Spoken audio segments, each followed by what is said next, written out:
Je suis Mehdi, alors je suis Key Account Manager chez Yogosha depuis 7 mois. Être Key Account Manager chez Yogosha, c'est faire partie de l'équipe commerciale. Ensuite, pour ce qui est de la répartition, on va être divisé par zone géographique et par verticale. En ce qui me concerne, je vais être sur le marché français et plus particulièrement sur le secteur éditeur de logiciels et retail e-commerce.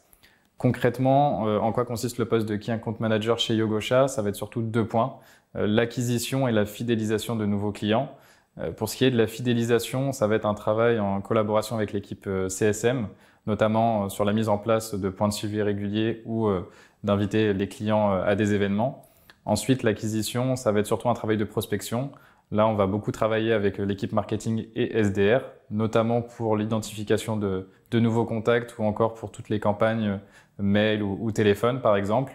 Ensuite, notre rôle, ça va être de réaliser les rendez-vous clients, de faire les propositions commerciales, de faire le travail de négociation et d'aller jusqu'au closing.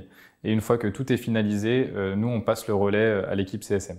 On essaye d'automatiser au maximum nos tâches au quotidien, notamment en utilisant notre CRM qui nous permet de faire des séquences, et on utilise aussi des outils comme Sales Navigator.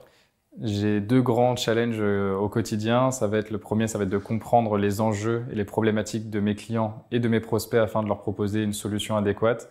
Et le deuxième, ça va être de se faire identifier auprès de nouveaux clients. Ce qui me motive à travailler tous les jours chez Yogosha, déjà, ça va être la bonne ambiance.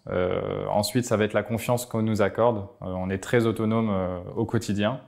Ensuite, ça va être le fait d'évoluer dans un environnement challengeant. On évolue dans un environnement en pleine innovation, notamment sur la partie cybersécurité.